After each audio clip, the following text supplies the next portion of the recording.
บ่น้องบ่อยากให้มันขึ้นเทิงก่อนขึ้นเทิงลานแล้วค่อยตัดค่อยหลิกิ่งกินบัดนี้พ่อแม่พี่น้องก็ว่าปลูก 2-3 ต้นก็เหลือกินแล้ว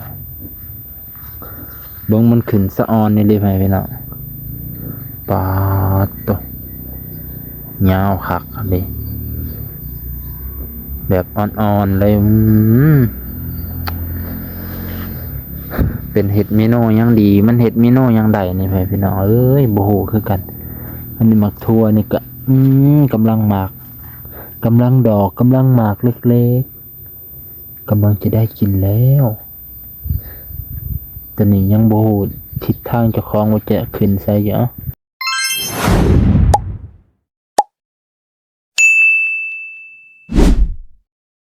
สบายดีพ่อแม่พี่น้องเบิดสุขุสุคนตอนแรงตอนเย็นหามองแรงพอดีพ่อแม่พี่น้อง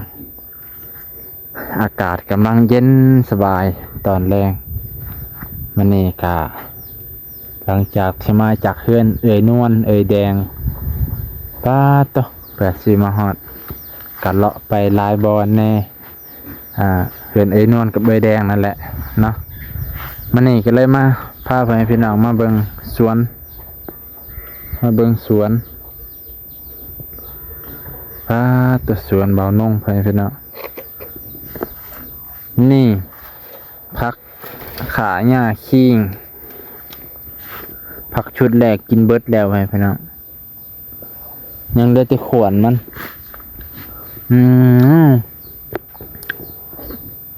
แสบหลายเด็ดกินเบิดผักแพรวกับบ่ค่อยได้มีปนใส่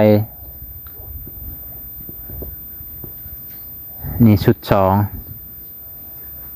งยังบ่มีไผกินเบิดอยู่ช่วงนี้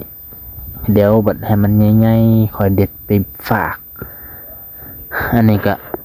มะเขือเทศพ่อแม่พี่น้องมะเขือเทศต้นใหญ่นี่ก็เริ่ม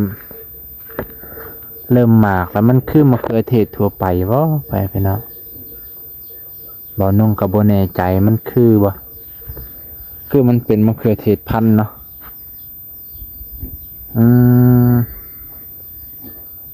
มันเป็นแบบสีใหญ่ๆต้นนี่สูงมองนี่ก็บ่ฮู้ว่าสิลงอีหยังหาหอมแดงกระเทียมพอได้มีมองลงเบิ่งในดินดำเขียวคักไปพี่น้องเนาะต้นกล้วยก็ได้เขตนี่ดินบ่ค่อยดีปานใดมันเป็นดินโพนมีแต่ลงอันนี้ลงมักพริกเนาะลงมักพริกประมาณ10 กว่าต้นลองเบิ่งว่ามันสิมาใครบ่ต้นนี้รู้สึกว่าเหี่ยวเลยนี่เหี่ยวไวแท้ยังบ่ฮอดวันเวลาต้นอื่นบ่เหี่ยวต้นนี้คือเหี่ยวถ้าเบิ่งตอนเช้าถ้าตอนเช้ามันยังเหี่ยวแสดงว่าบ่รอดแหละเพราะอันนี้ก็มื้อที่3แล้วมาอัปเดตสวนพี่น้องบ่มีหยังถ่ายให้เบิ่งบางคนก็ให้ถ่ายสวนของบ่น้องเบิ่งก็สบายหูสบายตาบางคนว่าซั่นผักกาดฝั่งนี้บ่ได้รกบ่ได้ถอนแล้วก็ปลูกใหม่มันจะบ่ค่อยงามเนาะพี่น้องฝั่งนี้จะถอนแล้วก็ปลูกลงใหม่มันจะรู้สึกว่าเขียวเนาะเขียวงามถึงจะใบน้อยแน่เพราะมันอาจจะทีกันโพด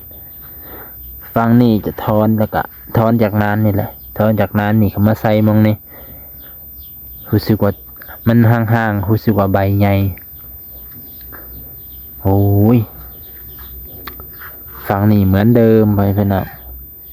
อันมักพริกนี่ก็บ่เห็นขึ้นสูงขึ้นตัวนี้เลยมักพริก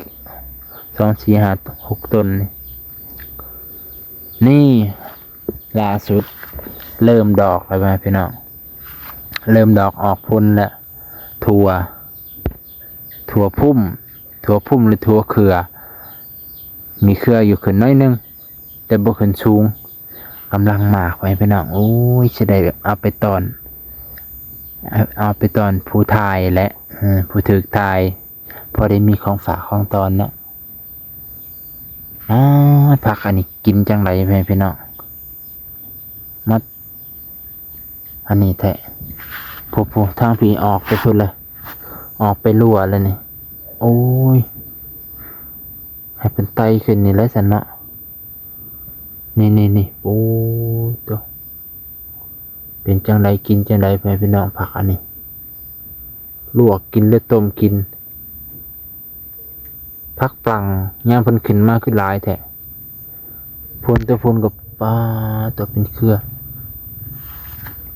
เห็ดห่านในเพิ่นขึ้นบ่ฮู้ว่าสิขึ้นบ่น้องบ่อยากให้มันขึ้นเทิงก่อนขึ้นเทิงลานแล้วค่อยตัดค่อยลิกินบัดนี้พ่อแม่พี่น้องก็ว่าปลูก 2-3 ต้นก็เหลือกินแล้วเบิ่งมันขึ้นสะออนนี่เลยพี่น้องปาดโตยาวคักเลยแบบอ่อนๆเลยเป็นเห็ดเมโนยังดีมันเห็ดเมโนยังใดนี่พี่น้องเอ้ยโบโหคือกันอันนี้หมักทั่วนี่ก็กำลังหมากกำลังดอกกำลังหมากเล็กๆกำลังจะได้กินแล้วแต่นี่ยังโบโหทิศทางเจ้าของว่าจะขึ้นใส่เยอะอันนี้อะไรมันมาจากไหนเนี่ยโอ้อันนี้คือมะแตงมะแตงอันนี้มันรู้สึกว่าซ่าเลยพี่น้องปลูกเกือบ2 เดือนกะสิออกดอกออกผลนี่ดอกเพิ่นมะแตงแปลกๆเรื่องกะสิถือปุ๋ยบ่ได้จังไดไปช่วงหนึ่งบ่น้องบ่ได้ใส่ปุ๋ยมาชุดนี้เพิ่นคือสัตว์ขึ้นดกๆใบก็เขียวโหหักไปหักมาแบบอันนี้ใช่เลยเนาะเอาเดี๋ยวจัดถาที่ให้เพิ่นก่อนมะแตงอันนี้มะแตงกิ่งมะแตงจิกยังจิกจริงนั่นแหละบ่น้องก็บ่แน่ใจคือกันเพราะว่าปลูกแต่ดนนี่ยังบ่ได้กินหมากคนเดียวให้ก็สิขึ้นเบิ่งหมากไปนี่พี่น้องมันจะเป็นแบบนี้นี่มันจะเป็นแบบว่าเห็นป่ะมันเป็นแบบเหลือง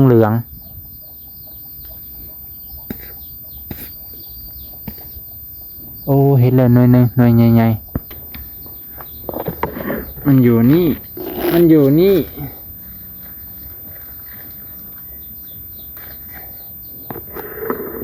นี่เห็นบ่พี่น้องแตงอะไรก็ไม่รู้นะ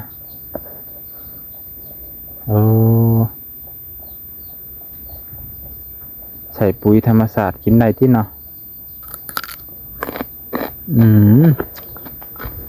อร่อยมักตัวฟังนี่ก็กำลังขึ้นไปพี่น้องกำลังดอกออกผล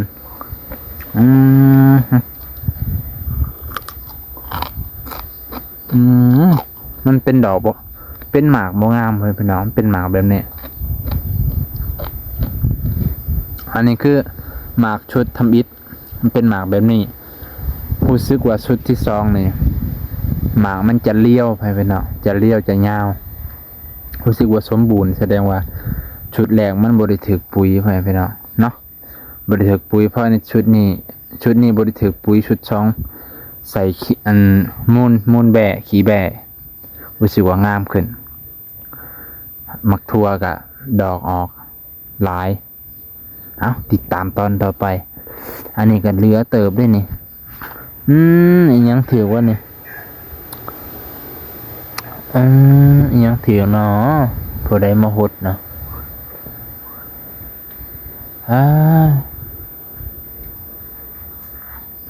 มาเบิ่งฟังนี่ไปเนาะ อันนี้ผักกาดอีหยังเนาะนี่ปลูกบ่ค่อยเป็นบ่ค่อยงาม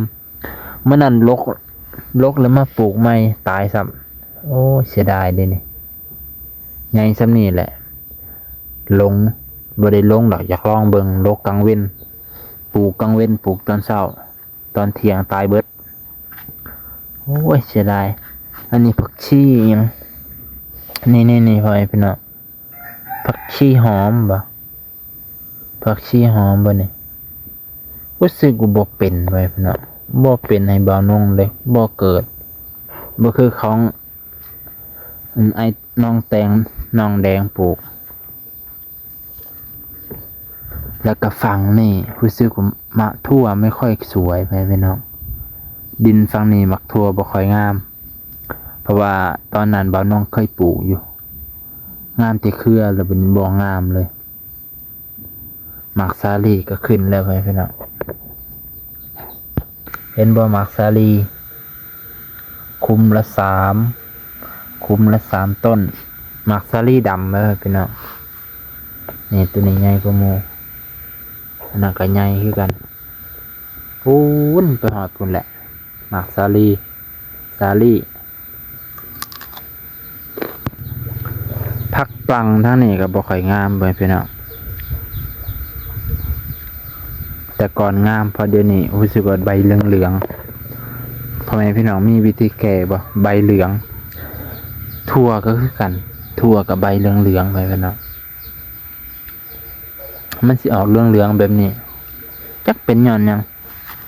นี่ไปพี่น้องมันเหลืองอันนี้ฟักทองน่าจะฟักทองน่าจะบ่แม่นมักแตงน่าจะบ่แม่นแตงโมเนาะผักปังชุดนี้น่าจะบ่าวนงเด็ดก่อนมันเด็ดตอนมันน้อยแล้วมันก็เลยแบบมันยังบ่ทันรับปุ๋ยเต็มที่เฮาไปเด็ดก่อนมันก็เลยรอดแน่บ่รอดแน่บ่คือตัวนั้นไปเนาะตัวนั้นโอเคอยู่แล้วก็ผักถั่วนี่ต้นถั่วนี่ใบเหลืองโอ้ยเสียจังไดเนาะสิทาเบิ่งอันนี้เลยนี่ต้นสาลีเพิ่นนี่ว่าสิออกดอกออกผลบ่แล้วก็แตงนี่ก็ออกแล้วให้พี่น้องคุมละ3บางคุมก็ได้คุมอันในเดียวคือคุมนี่3ในได้2บางคุมก็บ่ออกเลยไปพี่น้องนะคุมนี่ใครแน่โอ้ยว่าละอุตส่าห์เฮ็ดคานให้แล้วเตรียมจะปักรอเบิ่งมันอันนั้นบ่เนาะค่อย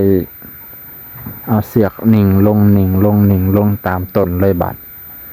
บ่น้องคิดไว้จินตนาการให้มันไปตามสายฟาง